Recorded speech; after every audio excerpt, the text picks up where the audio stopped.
mentira de ninguém. Ela me dizia, meu filho, tu vai ver coisa. E eu ia dizer que nada. Isso é mentira de ninguém. Aí você voltou? Então fica aí, tu vai ver coisa.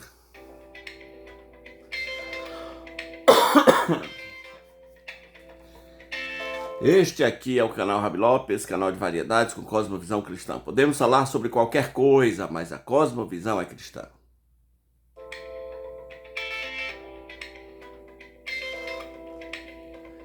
Vamos logo para esse temão, gente. Que história é essa do padre que transava com o noivo? O noivo da noiva, noivo que o padre fez o casamento. Então a história é mais ou menos essa. Aconteceu em Natal, na paróquia da Candelária, o padre foi casar um casal. E, ok, eu vos declaro, você promete ser fiel a ela? Prometo, você promete ser fiel a ela? Prometo, eu vos declaro marido e mulher, pode beijar a noiva? Pá. Depois de um ano, por alguma razão, a noiva descobre essa história macabra. Gente, como é que a noiva não, agora a esposa, né? Como é que uma esposa descobre que um cara tinha um caso com um padre? E aí arrochou o marido, você teve caso com o padre. Você, não vou dizer o nome do padre aqui, né? Você teve caso com o padre. Ah, eu tive. Quantas vezes? Sei, umas 20. 20 vezes. Antes de casar com ela, o rapaz se envolveu com o padre e vice-versa 20 vezes. Aí, a mulher vai ao padre. Padre, junto com o marido. Vim aqui para esclarecer essa situação. Padre, como é que você se envolve com o meu marido? É verdade, padre? É verdade. Foi uma fraqueza. Mas nós já nos confessamos. E temos o direito a uma conversão, temos o direito ao arrependimento. Mas, padre, o senhor mesmo assim fez o casamento. Pois é, mas foi uma fraqueza. E ficou esse negócio. Foi uma fraqueza. Bom, para começar, gente, vamos deixar bem claro. O padre é gay e o rapaz é gay. Pronto. Ninguém se envolve 20 vezes com um homem sem ser gay. Eles são gays. O padre é gay, tá? Dito isto, queria ver alguns aspectos assim dessa história, né? Começar sobre o aspecto bíblico do velho tema do celibato. Porque biblicamente a gente sabe que não existe. Para o líder da igreja, pelo menos em situação ideal, não existe. Não existe. Os critérios para o líder da igreja, um deles é que seja marido de uma só mulher, seja marido de uma só mulher, e que governe bem a sua própria casa, porque é muito fácil tu ficar passando teoria para os outros quando você mesmo não tem uma vida que comprova essa teoria, esses princípios, essas crenças. Então, da Bíblia ninguém pode fugir. Mas, quando você vai falar sobre catolicismo, tem um problema. A Bíblia não é a regra do católico. E eu não estou dizendo isso aqui por maldade, não. Eu estou dizendo que é isso que está escrito. Vá com o Padre Paulo Ricardo. Padre Paulo Ricardo deixa bem claro. A Igreja Católica não é o livro, não é a Igreja da Bíblia. Isso é os protestantes que são, segundo ele, né?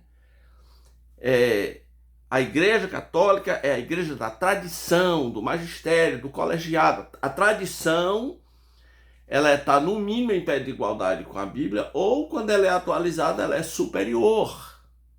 Concílio Vaticano II mandou lembrança. O católico não conhece a religião dele. Então ele pensa que a Igreja Católica é o livro da Bíblia. É a Igreja da Bíblia. Não, ela é a Igreja da tradição. A tradição é superior à Bíblia. A Bíblia pode até colar, mas é a tradição que vai dando as regras e sendo atualizada. Então não adianta muito discutir. Não adianta ficar passando Bíblia para o padre católico. Não é o que interessa, não é a Bíblia. Agora, se você quiser levar em consideração a Bíblia diz: seja marido de uma só mulher e governe bem a sua própria casa. Tá. Mas por que a Igreja Católica insiste no celibato? Como é que ele surgiu dentro da igreja? Existe aquela crença folclórica, né, que eu acho até ingênua, de que a Igreja Católica entrou nessa por causa de dinheiro. E eu discordo plenamente. Porque quando essas questões surgiram, dinheiro era fácil de resolver, era fácil. Não foi questão de dinheiro. A Igreja Católica não botou os padres para serem celibatários porque não queria dividir os bens, ou porque não queria sustentar a esposa do padre, ou aposentar a esposa do padre. Nos tempos que essas questões surgiram, as coisas nem funcionavam assim. A Igreja Católica mantém o celibato por uma única razão. Porque o padre precisa ser visto como um homem diferente. Então, se ele for um cara que casa, que vive vida normal, que tem filho, que tem neto, ele já não é diferente. Ele é normal. E para a igreja é muito importante que o padre esteja neste pedestal de diferente. Por isso ele não casa. E o não casar passa a ideia de uma santidade. Passa a ideia de que ele é um homem santo. Agora, como é o celibato na prática? Na prática mesmo, os padres são celibatários? O que você acha? Você acha que esse país, assim, cada cidade tem filho de padre, cada paróquia é um filho? Você acha que é assim? Olha, eu diria que tem padre arrochado, tem padre vocacionado, tem padre que é celibatário mesmo. Mas eu pegando da geração dos meus amigos para frente, o buraco era bem mais embaixo. Ah, eles não eram celibatários? Então, o que eles eram? Bom, alguns que eu conheci, muitos entraram no seminário como um trampolim intelectual. Ora, a faculdade que o seminário oferece ao padre abre portas inimagináveis, inclusive para ser professor universitário, né? Na área de filosofia tem campos abertos, então muita gente escapou da pobreza vendo no seminário uma oportunidade. Alguns depois deram um golpe na Igreja Católica, como tem muito político famoso aqui que é ex-seminarista, você nem imagina. Mas outros resolveram arriscar aquela vida de ministério sacerdotal e tal, e etc. Mas, gente, por dentro deles o que pulsava era sexo. O homem foi feito para o sexo. A Bíblia diz, de novo a Bíblia, né? De novo eu com esse negócio de Bíblia. A Bíblia diz, não é bom que o homem esteja só. Não é bom. E, agora, alguns amigos que eu conheci, eu acho que eles eram efeminados. E o que levava eles para o celibato era uma imagem que eles tinham, uma coisa doentia que eles tinham com Maria. Eu conheci pessoas que eu tinha vontade de perguntar assim, tu quer ser Maria? Porque me parece que o sonho do cara era botar a batina e fotografar como se ele fosse Maria. Aliás, eu conheço o padre velho, que eu fico perguntando, esse cara quer ser Maria? Tem um negócio, tem aí umas coisas esquisitas. O fato é que muito padre vive na hipocrisia, muito padre vive vida dupla. Eu já conheci mulher de 30, eu era dono de uma franquia famosa de inglês, e a moça se matriculou, e eu notei que ela não queria nada com inglês, e ela disse que estava indo para a Inglaterra, porque ganhou uma bolsa. E eu falei, vamos falar a verdade, por que você não sintoniza com essa turma de inglês? Ela falou, não, isso aqui é um disfarce, eu vou para Portugal, que eu tenho um caso com um padre lá, e a gente se encontra lá. E ela falou assim, e tá cheio dessas histórias, está cheio dessas histórias. Tá bom, o padre falou, se arrependeu, não sei o que, etc, etc, etc. O que vai acontecer com o padre? Nada. E não se iluda, nada vai acontecer com o padre, porque a Igreja Católica tem uma política recorrente. O padre não perde a botina por seus casinhos sexuais. Só existe uma coisa que faz o padre perder a batina, é se ele casar.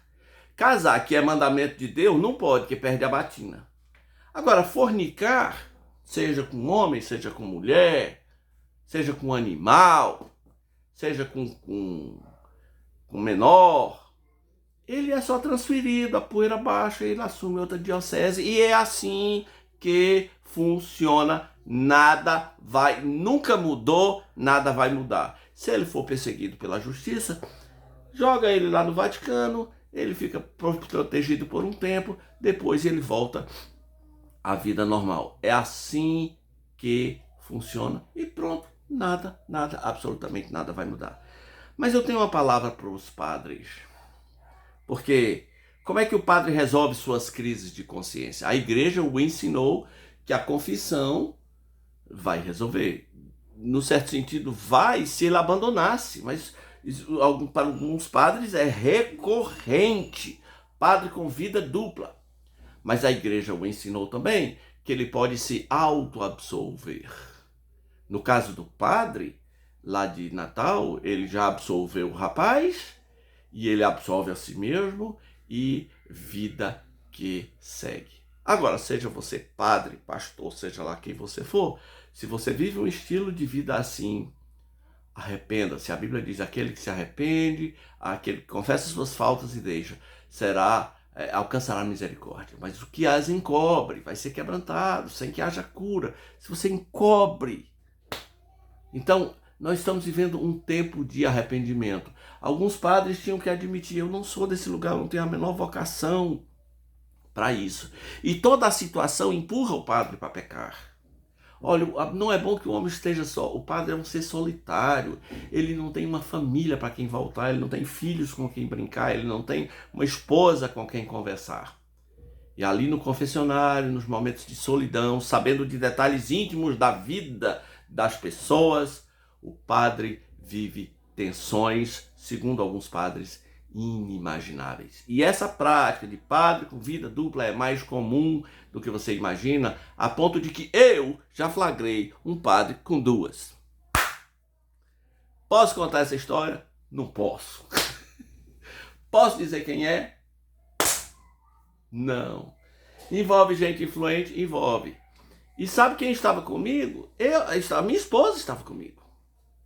Nós flagramos dentro do carro. E a gente conhecia os três, eu conhecia os três. Que horror! Pois é. É mais comum do que você imagina. Agora, você não precisa ser padre. Se está em pecado, arrependa-se. Se está em vida dupla, arrependa-se e deixe. E quanto aos padres que vivem essa falsidade de passar uma imagem de um homem santo para o povo, mas na prática você é um devasso, você não pode enganar Deus, e você sabe disso. E a tua auto-absolvição não resolve. Deus não engole isso. E esse foi mais um vídeo do canal Rabi Lopes. E aí, você conhece algum filho de padre? Você conhece algum padre pegador? Você acha que a igreja devia abrir mão dessa loucura do celibato? Você acha que o celibato contribui para esses pecados e outros dos padres? Deixa o teu comentário aqui, tá bom? Se inscreve, dá um like, comenta, compartilha. É isso.